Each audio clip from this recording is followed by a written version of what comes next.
My name is Claire Maddox. I earned the rank of colonel in the United States Air Force, and today I'm being sued by my own family for faking it. The courtroom was colder than I expected, not from the temperature, but from the way no one on my side of the room looked at me like I belonged there. My parents sat at the front of the plaintiff's row, polished and rehearsed. My brother Malcolm leaned back with his arms crossed like this was some kind of show he'd been waiting to watch fall apart. The judge cleared his throat. The opposing attorney rose, voice sharp with confidence. Your Honor, we contend that Claire Maddox never held the rank of colonel, that she has misrepresented her military service and defrauded the Department of Defense for recognition and influence. I didn't respond. I didn't blink. My lawyer's hand hovered near mine, but I didn't take it. If I had to explain who I was to this room after everything I'd already lost. Then it happened. The courtroom doors opened with a groan that made every head turn. A tall man entered, slow but certain, his uniform sharp metals glinting under fluorescent light. Whispers rippled. Someone stood. Then another. By the time he reached the front, the entire courtroom was silent. The man stopped in front of me, looked me in the eye, and saluted. Colonel Maddox, he said. Permission to speak on your behalf, my mother gasped. My father dropped his pen. Malcolm stared. I finally exhaled. It had begun. I was 20 when I told my parents I wouldn't be attending Yale. The letter of admission sat unopened on the kitchen table next to my untouched coffee.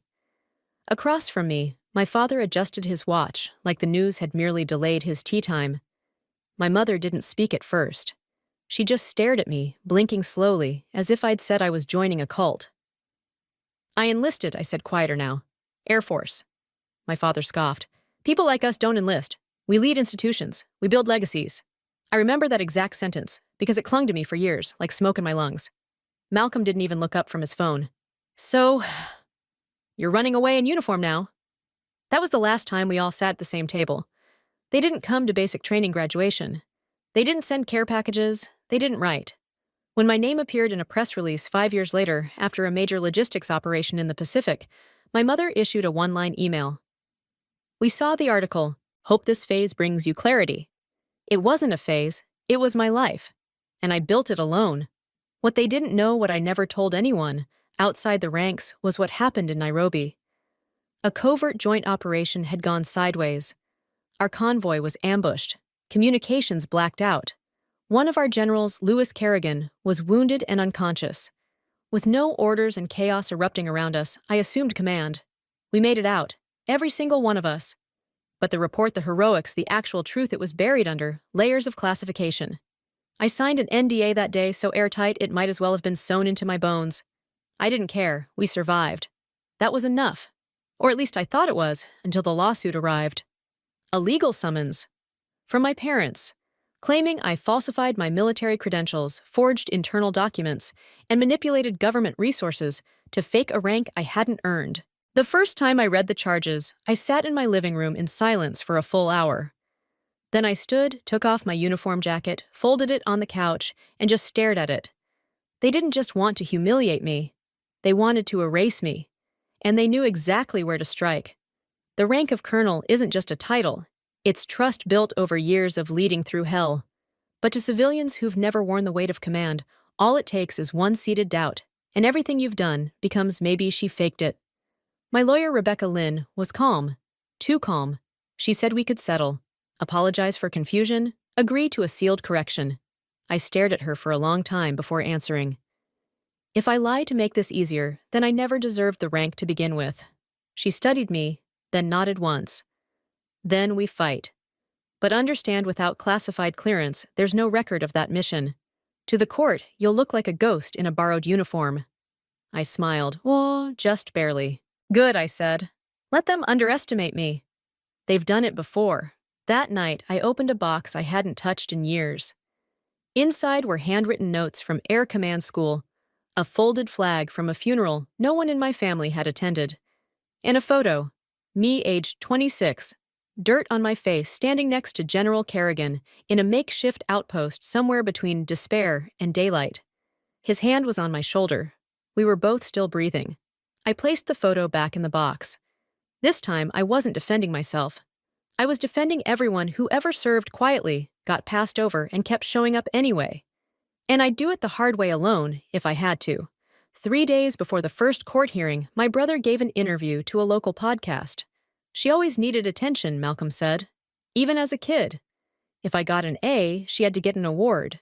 If I joined debate club, she'd write a speech about bees or clouds or whatever. This whole Colonel thing, it's just a longer version of that. It's branding. I listened to it once. Just once. Then I turned off my phone. They were laying the ground carefully character assassination, disguised as family concern. The lawyer my parents hired specialized in public perception, and she made it clear their goal wasn't just legal. It was reputational. She's not mentally well, the attorney said during an early statement. We worry about her delusions of service. There's no public record of her deployment, no commendations in public archives, and frankly, she's too young to hold the rank she claims. I was 32, just young enough for people to wonder, just old enough for those same people to nod if someone planted the right doubt. The problem was I couldn't fight fire with paperwork. Most of my service record was sealed. Top secret clearance, black ops initiatives.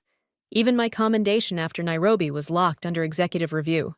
Rebecca, my lawyer, leaned over during prep one day and whispered, "We can petition the Department of Defense for a redacted statement, just enough to confirm rank."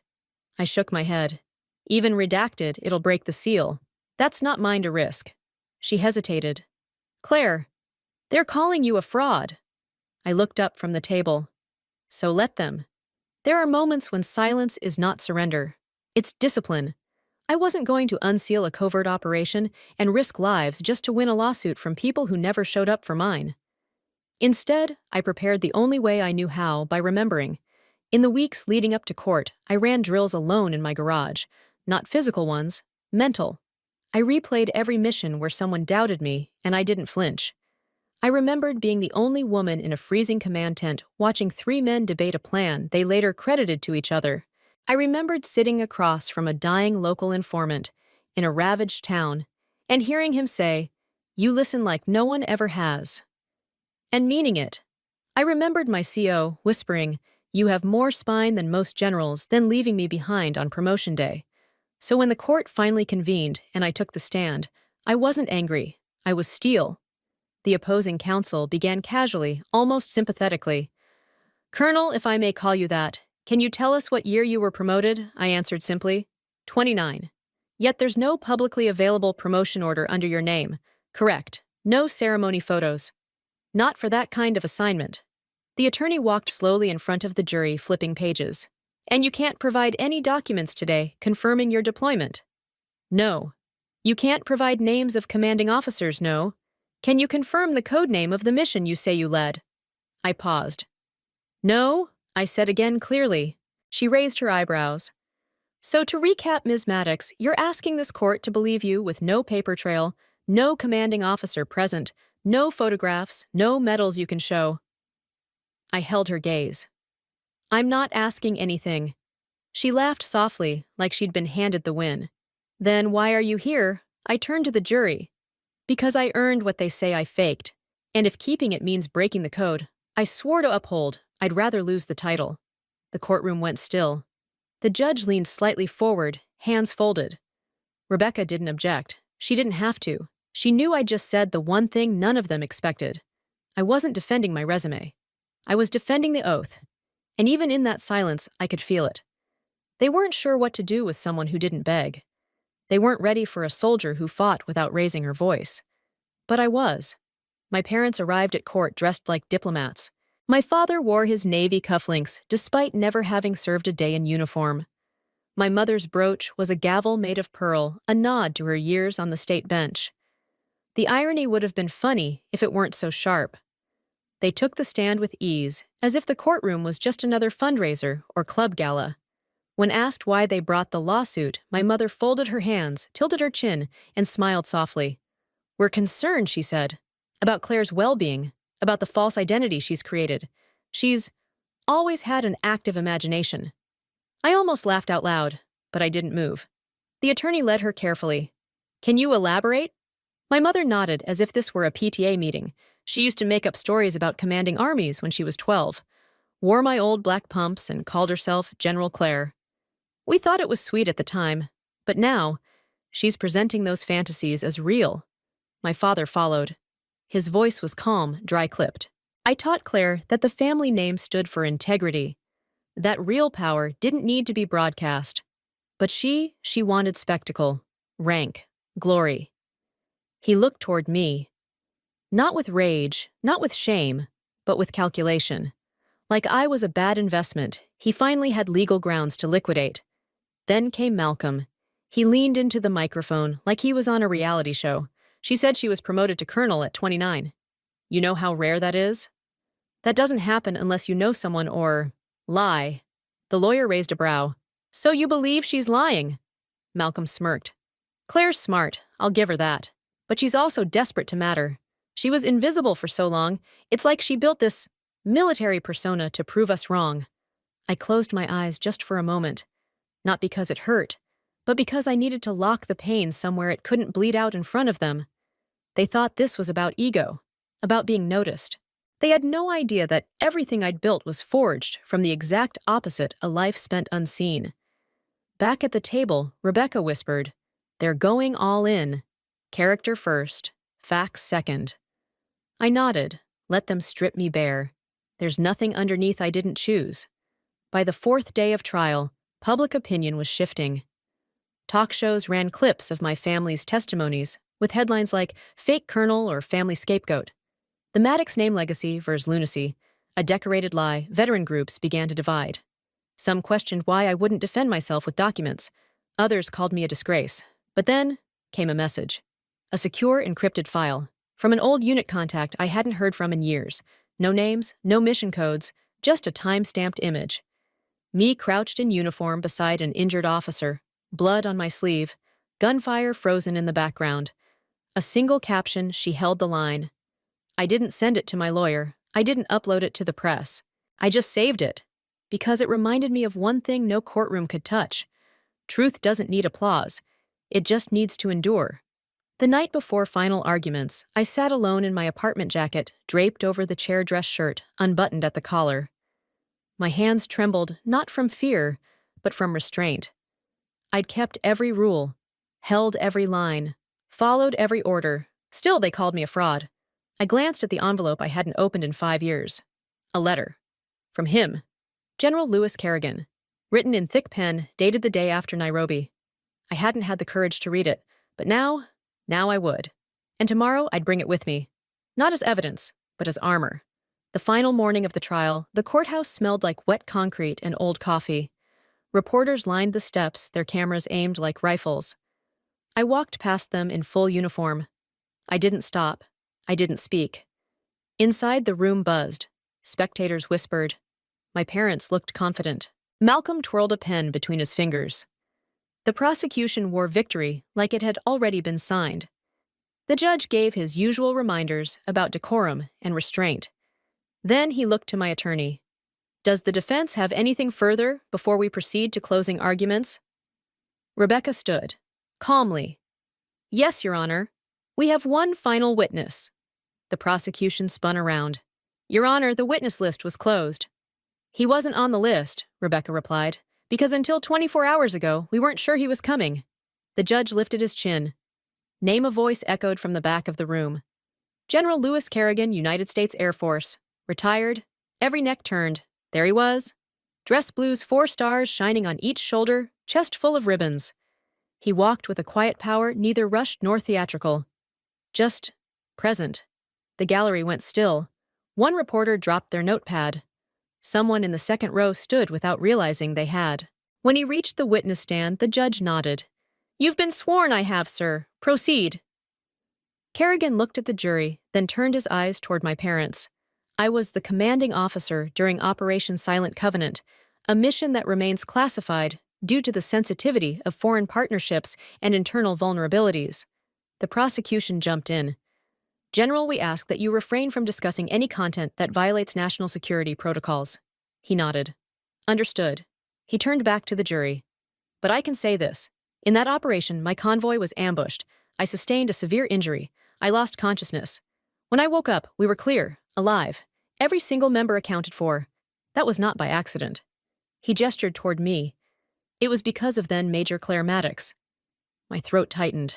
I didn't move. She assumed command under live fire.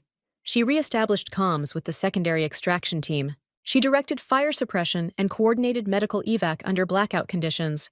And she did all of it while carrying me on a fractured leg. Gasps whispered through the gallery. Kerrigan continued. I recommended her for accelerated promotion, not as a favor, as a necessity.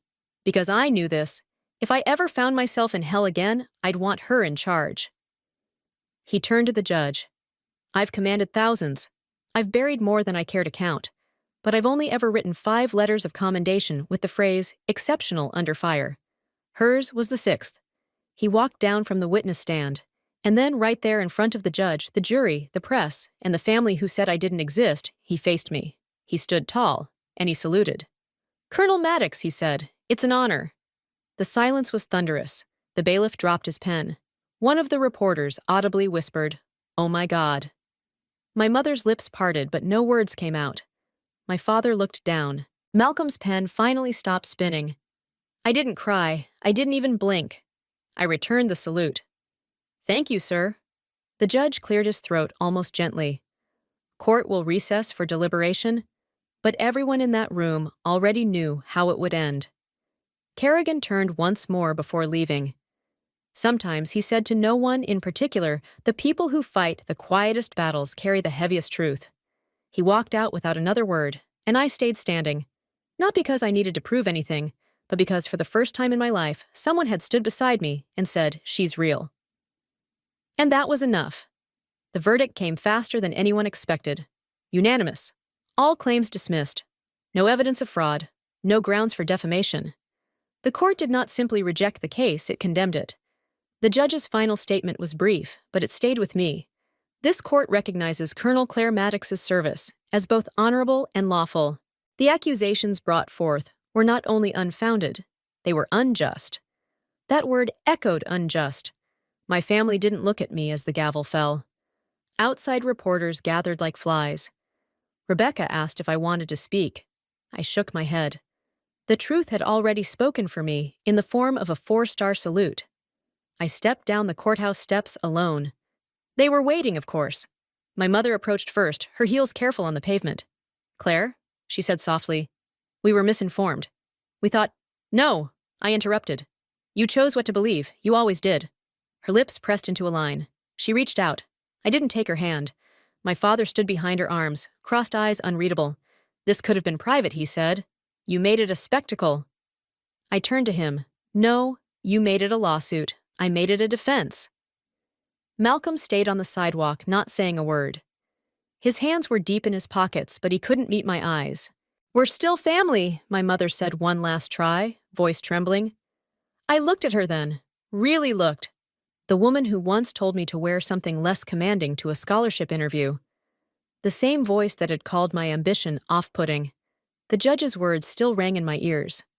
I didn't lose a family today, I said. I just stopped pretending I ever had one. And then I walked away. I didn't rush. I didn't look back. The medal pinned to my chest caught the late afternoon sun as I crossed the street, and for the first time in years, it felt like it belonged there. Some wounds don't bleed. They don't bruise. They just close slowly, like a door you never realized had been open behind you. And when it shuts quietly completely, you don't feel broken. You feel free. 6 weeks later, a letter arrived. No return address. Just a neat slanted script I recognized instantly. Kerrigan. Inside was a folded photo. Me mid-laugh, covered in dust and camouflage, kneeling beside a young recruit. On the back, he'd written 4 words. She never needed noise. There was no signature. I framed it and placed it on my desk at the academy, where I'd been invited to teach a semester on operational leadership. Not tactics, not weapons, but judgment, restraint, honor when no one's watching. The first class was quiet. 20 cadets, all younger than I was when I'd led that mission. They looked at me like I was made of marble. Impressive, but untouchable. I started with a question. What do you do when the people closest to you say you don't exist? They didn't answer, not right away. So I told them the story, not all of it, Not the names, but the truth. That sometimes leadership means standing silent while lies scream louder. That rank is not a badge, it's a weight. After class, a cadet stayed behind. She was small, bright eyes, hands fidgeting. "My brother says I'm wasting my time here," she said, "that I'll never command anyone who listens." I looked at her, really looked, and I saw myself years ago before scars, before titles, before any courtroom. I reached into the drawer and handed her a coin, one I'd carried since Nairobi. "Then command yourself," I said, "and the rest will follow." She nodded, clutching it like it might anchor her. And just like that, I understood. This wasn't about winning. It wasn't even about justice. It was about reclaiming something I never should have had to prove. Myself. That night, I visited the memorial wall behind the Academy Chapel, quiet tucked between two stone pines. No press, no brass, just names. I traced the ones I knew, left a small bouquet beneath one I didn't, and stood there as the sun dipped below the hills. The wind shifted, not sharp, not cold, just honest. And I realized something simple, maybe even sacred. They tried to take my rank, but I was never just a title. I was always a soldier, even when I stood alone, even when I stayed silent. Especially then, because silence when it holds truth isn't weakness, it's command.